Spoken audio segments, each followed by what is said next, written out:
So, that gives you an idea of what the future looks like, right? When you think about science fiction, I'm a huge science fiction fan. And so when I watched all those movies, I dreamed of what the future would look like.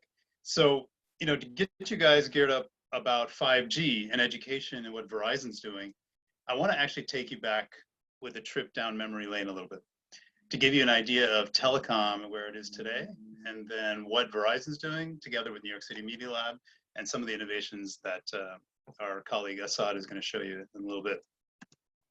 So first, let me take you back to the early 80s. That was with 1G, right? I don't know, some of you may be too young to remember this, but some of us who do remember these things. When 1G came, we were untethered from the building finally. That was the first opportunity where we really had to not be hooked to the wall. We weren't hooked to our house or business unit, and it changed our lives, right? And it seems like that's table stakes, right? That exists today, but that was a big deal when it came to the US in the 80s. Fast forward about a decade, and 2G, the next innovation. Now that gave us the opportunity to have digital voice and text messaging, and a lot of innovations came from this. And as you can see, the devices got smaller, much easier to transport around. It's not stuck in your car or in a briefcase. Now it could be in your pocket. Fast forward another decade, early 2000s, and I don't know if any of you were addicted to this like I was, but this was finally the opportunity where you could actually do things with photos and much more enhanced data and applications that you had access to. And then the real game changer came around 2010s. Now, if you think about it, if we were all, instead of being in a virtual conference, if we were actually in person, without COVID, I would probably tell you, hey, I'm going to press a button on my phone in 2010 and a car is going to arrive and you'll be like, this guy's crazy. But now, that's not a big deal, right? So when you think of those kind of things, when you think of the power of a supercomputer in the palm of your hands, again, some of you might take it for granted, but a lot of us remember what it was like before that. So that's where we get to 5G. Now, 5G for us at Verizon, of course, this is what we do a lot of work around. But we think it's going to revolutionize the industry, and it's going to be the fourth industrial revolution, right? So what does this mean for all of us, and what does it mean specifically in education? So with that, this graph, there's a lot of noise on here, but just in general, just to give you a few points on here that could be really interesting for all of you, whether you are a developer, whether you're in media, whether you're in whatever form of work you do. But the fact that data, right? You're going to have much faster access to data, and you're going to have much higher volumes of data, right? Think of IoT. Anything that's going to be connected will be connected. So that is going to dramatically change our lives, from the way we live in our houses to the way we go into our cars and the way we go into our workplace and schools. Ultra low latency. That is super exciting from the vantage point of multi-users. So imagine all of us are in an experience, whether it's AR, VR, whatever. We can actually be experiencing it simultaneously, which is very difficult today when you have very rich media. And finally, longer battery life, right? Longer battery life is going to be the game changer. If you think of the phone you have in your pocket today, you might be watching this on that, that's probably the largest device you'll ever carry. Because what's going to happen is, as battery life goes much longer and gets much more efficient, your devices also can get thinner. And what will happen with thinner devices is actually a lot of the computing can be done off the device, right? Which is what we work on with our edge computing. Now, this is an example, right? So this slide is probably a number of months old now, but think about Apple glasses coming out, whatever it might be. And think back to that movie clip that I just shared, right? So you could be Tom Cruise in Minority Report, and with this pair of glasses, I can be scanning through, getting the latest news, getting whatever I need, the update, maybe notes for this presentation, whatever it might be, right? But that is the future. And some of it can be a little scary and daunting, but I think those of us trying to maneuver through it and get ready for it, it's important that all of us are aware of it. But that takes us to education. So some of you might be looking at this presentation going, all right, well, telecom history is good for Verizon, but what does it mean in education? And that's where we have been investing in education for a number of years now. And so it started with our Verizon Innovative Learning Schools Network, where we have over 250 Title I schools, primarily middle school, where we give connectivity to 4G LTE together with our iPads and Chromebooks, along with professional development. And the big part of this is the fact that with professional development, these devices do not just collect dust in a closet, they're actually used in classrooms by teachers today. And especially with remote learning, you're seeing a lot of need for that. Secondly, we have these spaces, right? So this is a beautiful, gorgeous space co-designed by Verizon, where we took a library in Charlotte, North Carolina, and we have a number of labs like this all over the country now, called our Verizon Innovative Learning Lab. We took a functioning library, we took all the books off the shelves, put them in the 15 rolling carts you see on the side there. We outfitted it in an industrial look and feel, took out the carpet, took out the drop ceiling, put in, electric outlets, rolling tables to make it very project-based learning, very intuitive for teachers and students to work together. But we also included a VR studio. In the back, there's a VR studio. There's also 3D printing, IoT, anything you can think of that can be used by kids to help them become producers rather than just consumers of data. And so this is a very much a showcase for us of what's possible in education when you get all the stakeholders together.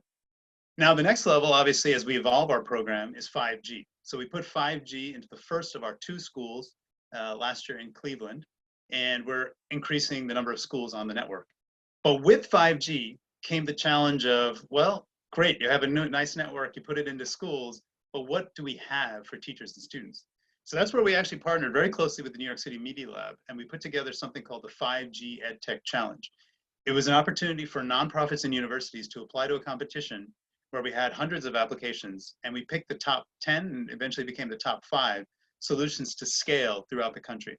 And they're solutions that are in areas of AR, VR, and mixed reality. And what they do is not only do they use those tools, but they also harness 5G. So the areas, like I mentioned, low latency, the ability to simultaneously teach to a number of students, those type of things are not taken for granted in this work. But we're not happy to rest on our laurels there. So as we put 5G into more schools and we have those type of applications, we also wanted to look for best in the breed out in the marketplace and see what's out there, what's some new innovations. And that's where we found this amazing creator who's going to be talking right after my part, by the name of Asad Malik. He was in college doing really, really fantastic, amazing work, really kind of earth-shattering around holograms. And we got together, and now he's working with us on this project, which is going to be out in our schools in the coming months, and hopefully out to a broader community next year. So with that, I want to actually just switch to a video where I can show you a little bit of our work in the schools, and you can actually take a look at this. Give me a second here.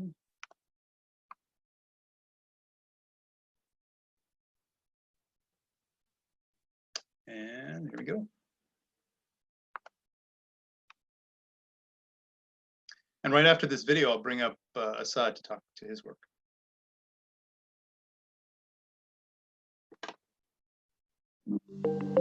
There's so much need in our public schools. They're looking for ways to engage their students. They're looking for new and exciting tools that they can use to teach.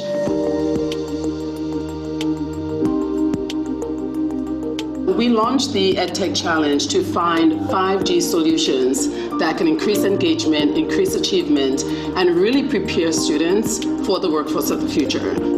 Teachers typically have whiteboards or blackboards. You can just go so far in communicating abstract ideas with those tools. But take that very same kid out of the classroom and put them into the environment that they are exploring. Then the experience is radically different. 5G is great for classrooms because it provides the high bandwidth, low latency applications that can truly engage students and bring things that are intangible to life. Mappers Elect started as a 2-person VR project. Thanks to the support from this Verizon EdTech Challenge, we've moved it into augmented realities. Covet is a project that incorporates AR and VR to create a dynamic, cooperative, problem-solving environment in the classroom. Our project aims to give kids a real deep, visceral, intuitive understanding of where stars and planets come from. By using 5G, we're able to use augmented reality not just for an individual student, but for groups who can look at the same simulation and together dissect the cell, solve problems, and collaboratively engage in learning processes. Unsung focuses on 4 female musicians of color throughout history who use their voices to advocate for social change. Kids can see narratives of people that look like them, but also expose them to technologies that they have never really seen before, so they can kind of envision themselves as a part of the future. The kids are really good at asking, where's my representation in this? And then you have to start explaining to them, well, it's a database and no database is ever complete. They start understanding what data science is about. We've got all these kids working to build these planets and to set them into orbit. And this is a heart-pounding experience for the kids. And they come out the other side saying, wow, that was amazing. Now I get it. Kids get to play with cutting-edge technology. This makes it more cooperative, way more engaging, way more exciting. What could be better than that?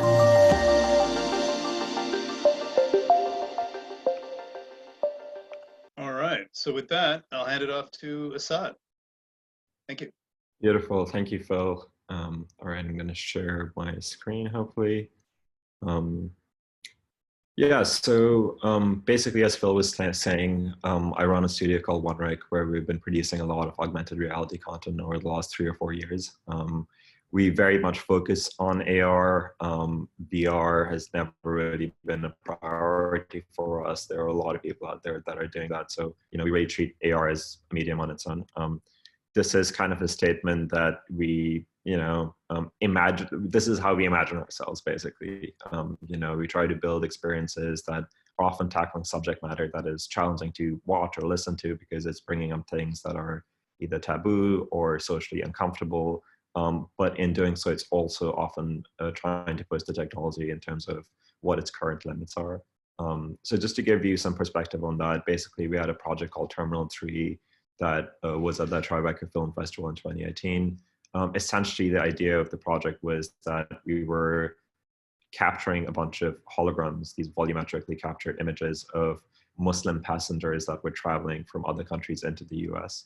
And we built these profiles, almost documentary versions of their characters, where at the end of the day, you could wear a HoloLens device, which you can see in this picture, go into this installation and actually sit down and play the role of a US customs officer as you interrogate the hologram of the passenger that was in front of you. And, this was kind of our way of getting people closer to some of the experiences of people that are perceived to be Muslim coming into the country. And this ended up, being something where we saw people respond very, very strongly to it. People would often start crying at the end of the experience or would, describe it as very transformative. And it traveled the world, went to a lot of festivals, both film festivals and museum spaces. And this is kind of, the project that really opened up doors for me as a creator to really know that augmented reality work could be a medium on its own and go out there and really shift people's views on different things. So I followed that up the next year with a project called The Jester's Tale that went to the Sundance Film Festival on the Magic Leap headset. This project, we kind of upped our game in terms of what we were doing in terms of volumetric capture. We worked with this Microsoft system with a company called Metastage to capture very realistic 3D holograms of different performances. These were actors that we worked with. We built a whole narrative around this idea of, we were essentially discussing the topic of AI and really thinking how that fits into our current world. And that's what this project was about. But really opened a lot of doors in terms of, thinking what it looks like to do a production of this nature, that, this is then the installation. You can see the footage through the headset being used. But, these were always interactive characters. Our installations would be very elaborate. We would often have live actors as part of the installation as well. As you can see, I don't have enough time to get into the narrative of this piece, but I think this gave us a lot of experience of building these immersive experiences that we think will be very commonplace in the future. But from here, what we're trying to do is bring our learnings and really start to imagine use cases that actually work right now. One of them is this app called Jadu that we have recently launched. It's actually available on the App Store on iOS and Android. And we've been very, very happy with the engagement that it's been getting. But essentially, you can very easily bring 3D volumetric videos of different performers whose songs you might be seeing on TikTok, or, often people that a lot of teenagers are very into. And, the teenage years when you're 12, 13, this is a very impressionable age. I think the way, people used to have posters on their wall, this is kind of the next step of being able to bring the artists that you're really into your space and actually record videos with them. So that's something that we've been doing, which has been really exciting. And going back to, these educational use cases, I think that it's really important that when a technology like 5G is being developed, you're not only letting the market forces guide where it goes. I think making sure that there are nonprofit use cases that are used for very much, like benefiting society and benefiting people that are otherwise very much disenfranchised or underserved. I think that is a very important thing that needs to be happening. So I'm really happy that Verizon is pushing in that direction. We're happy to play a role in actually bringing experiences that use that out into the world. So one of the experiences that I want to briefly touch upon right now that is currently in the works, and we're very close to releasing it this fall. It's a project called Career Day. This idea came around inspired by Terminal 3, where this basic idea of having a conversation with someone that isn't really present there, that was kind of the main point. But now in the wake of COVID, this has become even more important because kids are working remotely. They don't have access to teachers and mentors like they have in the past. Also don't have access to, the social community that very much makes up the education system. So what Career Day is trying to accomplish is that we've been building these holograms just in the same way I described before, volumetric video, where we use 106 cameras, both infrared and regular cameras, to capture you from every angle. And then all that data, which is, multiple gigs of data per second, goes in, gives us the source material that we use to recreate a 3D image of the person. So that is really the starting point. But the special thing about volumetrics is that it's actually a video. So we bring on talent to the studio and we record them as they share their story. So there's an interview process in which I sit down with our talent, which, we're working with pro athletes, we're working with people that work at Pixar and Google and Verizon, different companies, and people that are in different creative and technical fields, where often they're coming from backgrounds that are very similar to the kids that will be watching these experiences, and they've done well for themselves in their professional careers. And we're trying to inspire these kids to actually watch their stories and develop a connection with them, and really viscerally feel like they can achieve similar things. So basically, we're combining all these different elements where we're capturing the talent for volumetric video. We're using all that material, hours worth of data, cutting it up to form branching narratives where you can ask one question at a time and learn more about this person. And we're actually tying that in with voice interactivity. So what happens at the end of the day is that the kid can have their phone or a HoloLens and actually bring someone who is, this mentor figure into your room. They come and actually sit down on a stool in your room. And this is very realistic. They actually follow your gaze. We've rigged it up so that you have a very realistic hologram, but it also follows your vision as you move around. Its head also moves. So it really gives you this illusion of immersion. And you can begin to ask questions about their childhood and their career and their growth. And, in a 10-minute conversation towards the end, you're feeling very connected to them. You're feeling very much like this is someone that is close to you in your life, that is encouraging you and telling you that you can do more. And that's kind of how this project is being set up. And I'm very happy with how it's coming together, because you really do get that effect of this person actually being there. There's a really special thing with the kind of AR work that we do, something I often talk about, this ghostly presence, where when you have a conversation with a hologram in a certain space, even when your phone is off and even when you're not wearing a headset, there's something about the fact that you saw this hologram in your space. You relate the two things together. And there's a certain ghostly presence of that hologram left behind in your space, which in this case is great, because, a lot of people that would otherwise not be approachable to you, a lot of people you see on the TV or that are your idols, will actually be sharing space with you.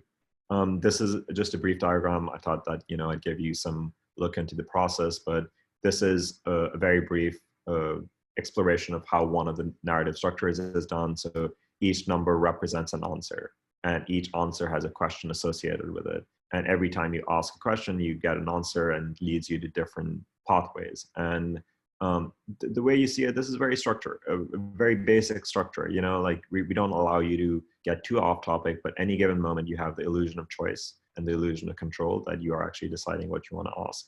And then we let you follow up with that, go down that direction, but we often bring you back to the main narrative and make sure you reach a certain climax. So, you know, this is just a quick example of how it's done on the iPad. You know, you see these questions pop up.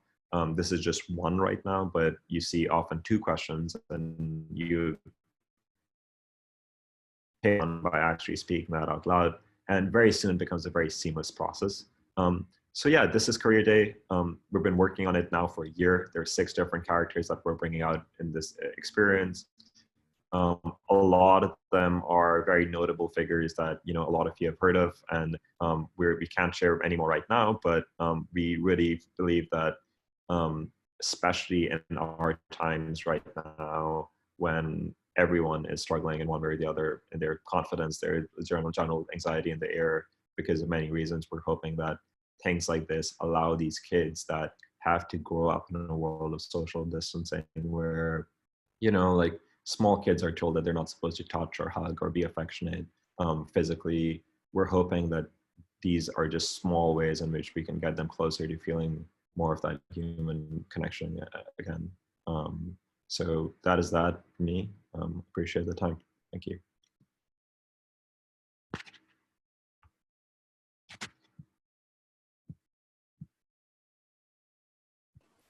Amazing. Yeah, good.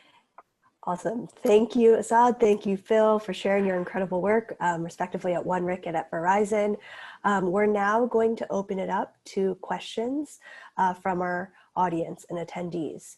So those who are watching, please go to the Whova app and ask any question that you'd like in the session Q&A.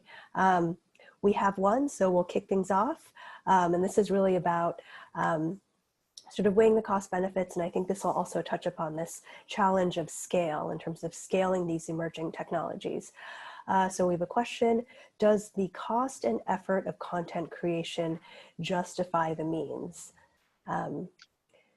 So that's a great question, right? I think the way we're looking at it initially is one of our jobs is not only to support the education system, figure out ways that we can support what's existing today, but another part of our job is really around innovation. We have to keep pushing the envelope, especially in an area like education, which it's not often the first use case that a lot of enterprise applications are leaning towards. It's not often the first use case where, you know, the latest and greatest advancements are taking place, just because sometimes the return on the investment to your question is less.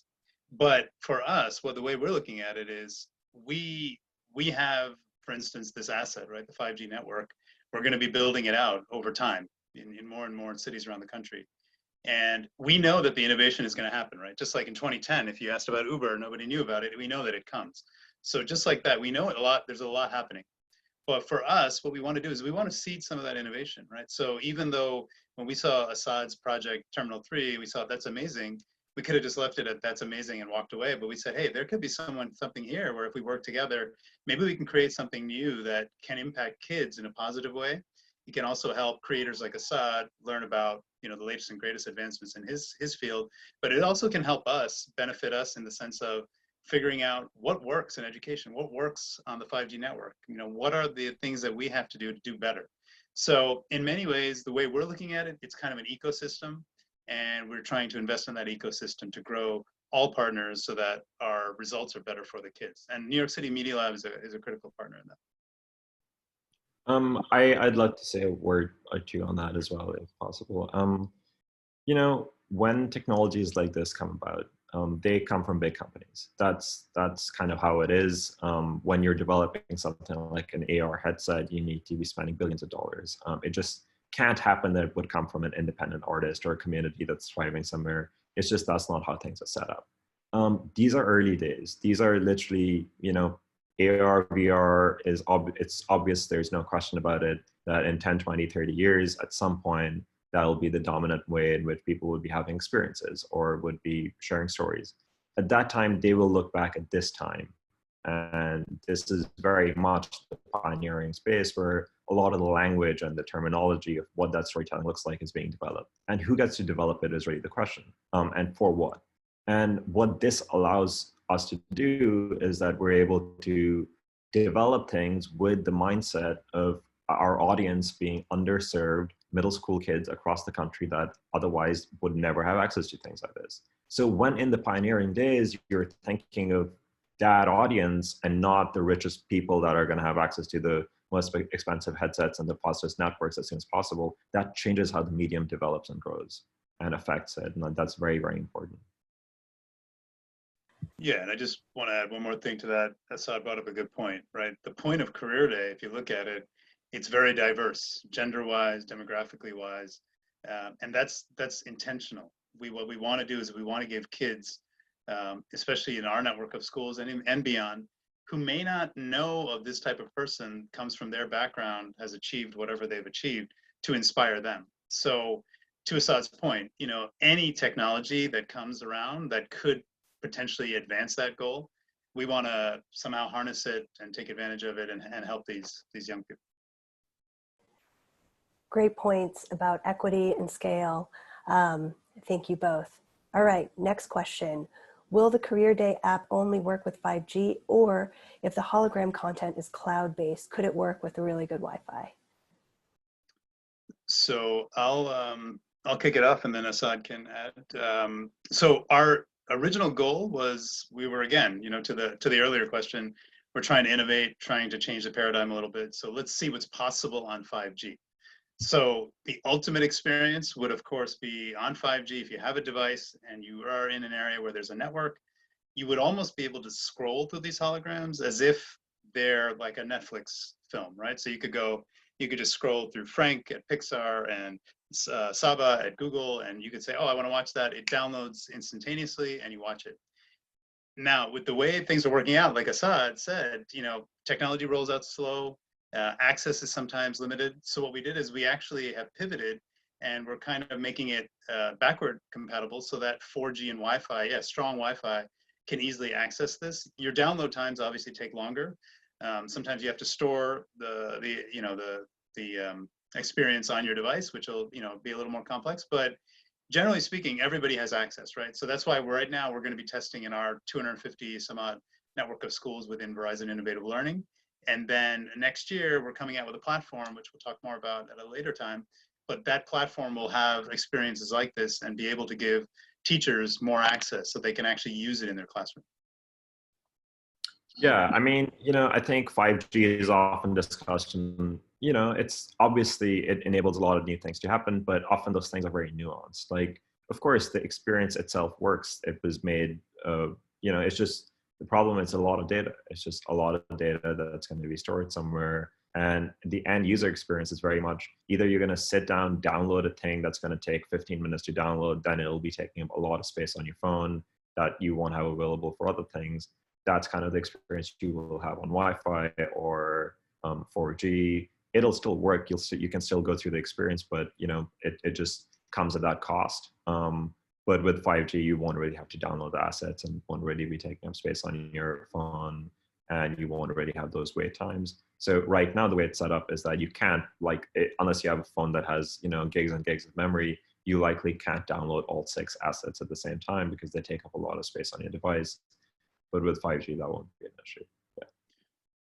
Yeah, and to an earlier point also, I think with 5G, it actually enabled us to even envision something like this. Whereas we might have kind of waited on volumetric till a little later, but now we know what's possible. We thought we'd give it a shot. Thank you both. I think that actually addresses one of the questions we received about how 5G is integrated into this. Let's go a little bit into the sort of hardware and the technical aspects of volumetrically captured videos and holograms. We've got some questions that are asking thoughts on the types of consumer-facing hardware that's currently available, as well as some of the programming languages that's required. Can we talk about the process of making content? Sure. Phil, you want to take this one? You're the man. You do this one. I'll follow up with you.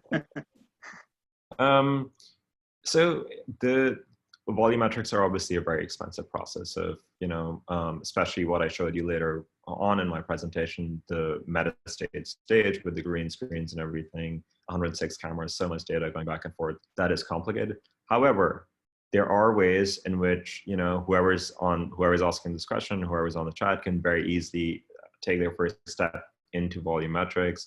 I cannot recommend more a company called DepthKit, where what they do is they use the Microsoft Kinect sensors and a bunch of other consumer-facing sensors that are available that are very cheap to access, $200 sensors that you can rig up with their program. Once again, very affordable program.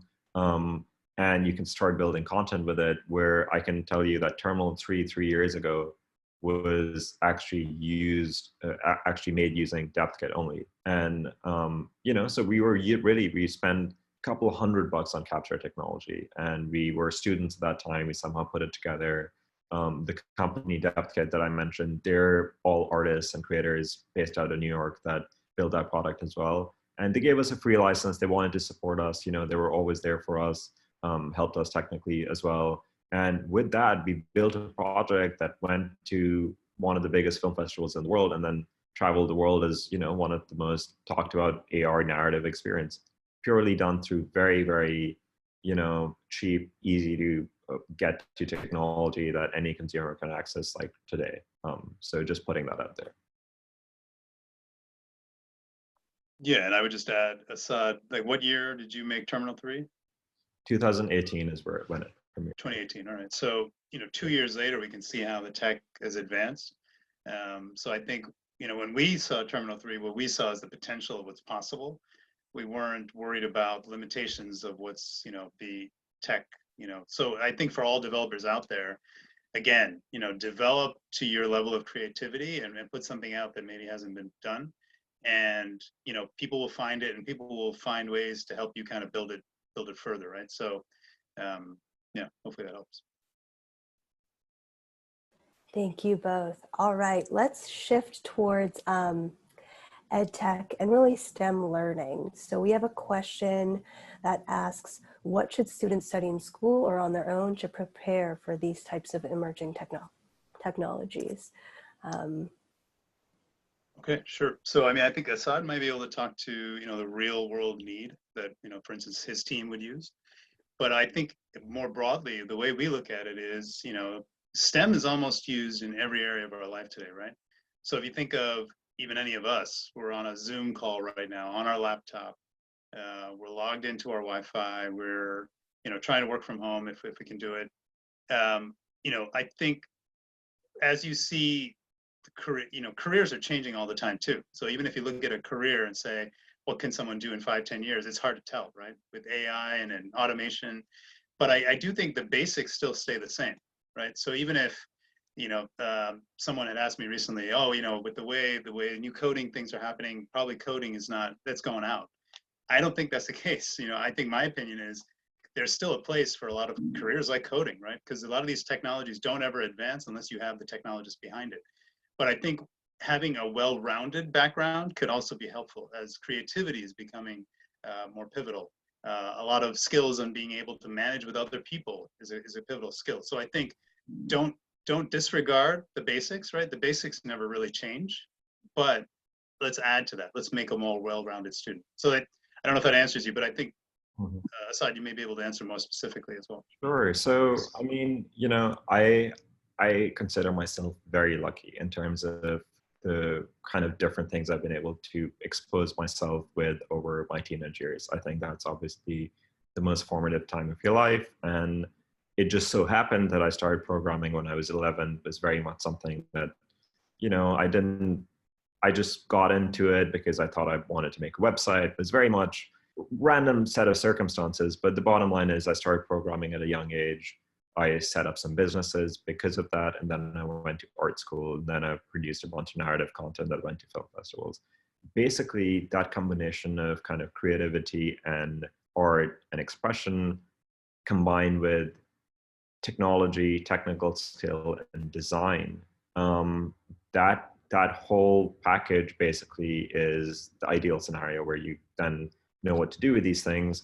The most specific advice I can give on this is just if you're, if you have kids or if you want to get into some of this stuff, just go learn Unity.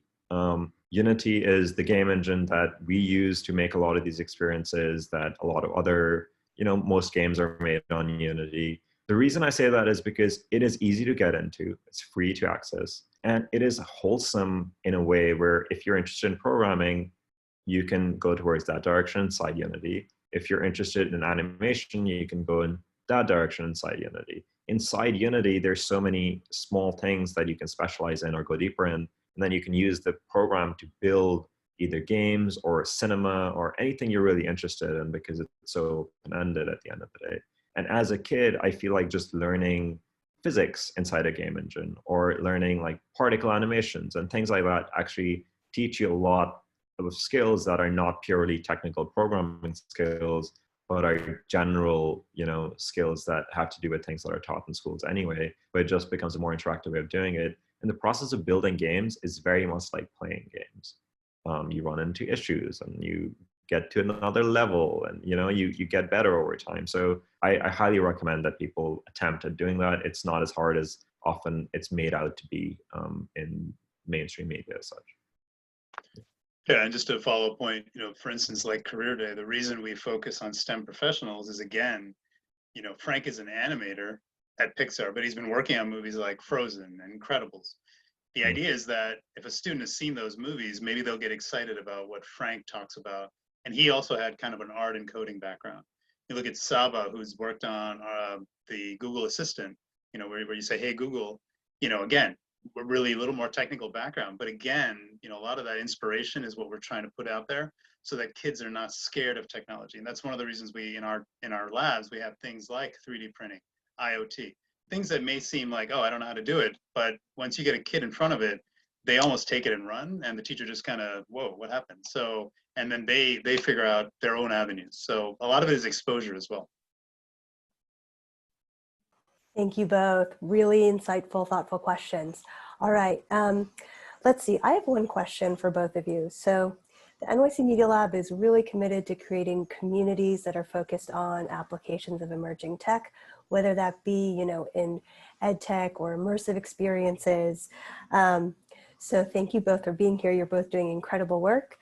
If you could give one shout out to another team, another group of creators, who would that be?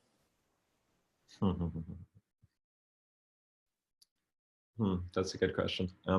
Phil, do you have someone in mind? Yeah, I think New York City Media Lab has helped us highlight a lot of the innovators that we find in a lot of our universities, right? I mean, we obviously weren't at Asad's university where we found him, but I think a lot of universities we go to, look at a lot of the 5G EdTech challenge applications. They came out of a lot of Northeastern universities for the most part.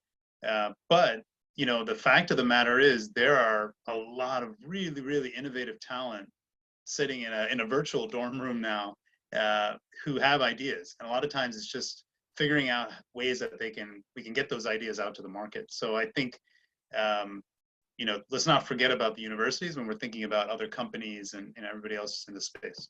Mm-hmm. I would say, so, obviously I already gave DepthKit a shout out, and I think that's very well deserved. And I think, people should totally go look into what they're doing. I also think Kaleidoscope, which is a network for a lot of artists and creatives that come together. They were one of our first, one of the first, producers on Terminal 3. Renee's doing a great job, keeping alive a very thriving community of artists and making sure that people get funding for creative projects. So I highly recommend that. And then there's a team of creators that is building a project called The Choice VR that we partially gave a grant to, and I've supported them. I kind of mentored the project here and there. But they're using the techniques that were very much inspired by Terminal 3 style project narrative to show stories of a lot of women that have to go through abortions for various reasons, and getting people closer to that issue. And then, sorry, I can go on shoutouts, but I would also say there's a project called Project Dastan, which is Dastan means story in Hindi and Urdu, but it's a project that's kind of documenting some stories of people that were displaced during the partition of India and Pakistan 70 years ago, which once again was one of the biggest displacements in history that is often overshadowed by a bunch of other things that were happening in the world at the same time, like the Second World War. But like very important things that a lot of people, especially in the West, can be learning from. So yeah, that's my shoutouts. Thank you for that. No, fascinating and so true about how these emerging technologies can really flip the script on, who's creating and then subsequently what stories are told and how they're told. So awesome. Before we close, I want to give the chance to ask both of you any questions that you have for each other.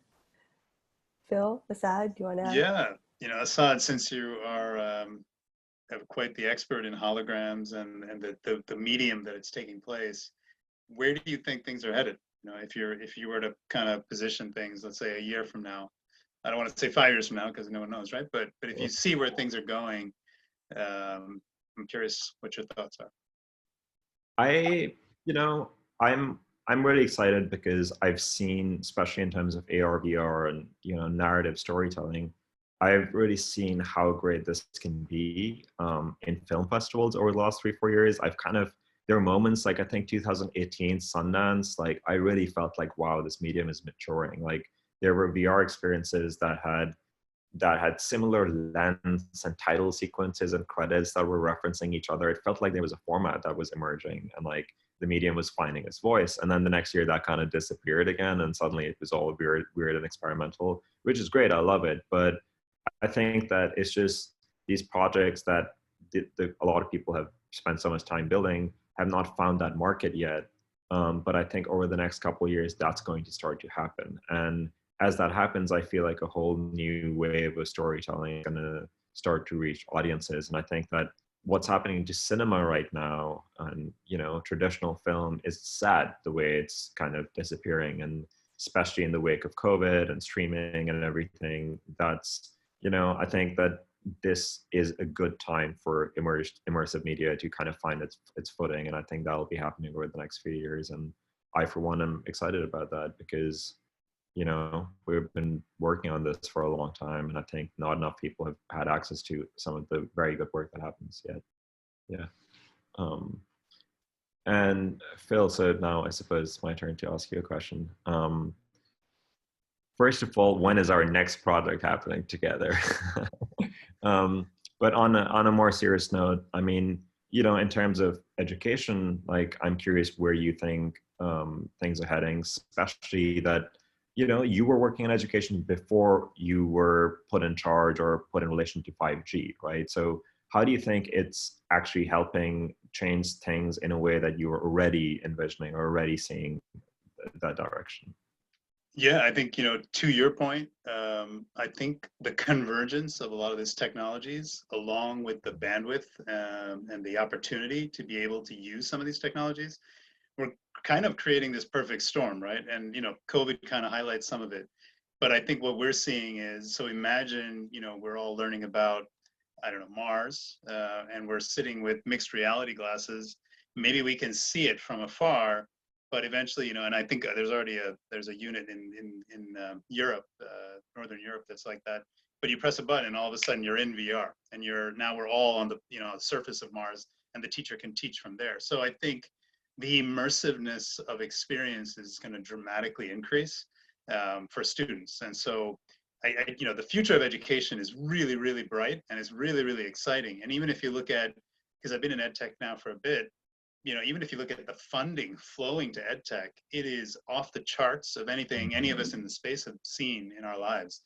So we know that, this is a really, really exciting time, and you see a lot of, changes happening in higher ed and K-12 and It's a massive change, but I think it's a good thing for the industry and for students long run. Great, thank you both. All right, with this, we are at time and we have to close. Thank you both, Phil, Asad, for taking the time to be with us today. I'll add from the NYC Media Lab side, Phil, you've been an excellent partner with us, so thank you so much to you and the foundation team. Asad, we are so excited to continue collaborating with you and your OneRec team as we do a lot in EdTech. So thank you both, and everyone, thank you all. Beautiful. Thank you, Erica. Thank you.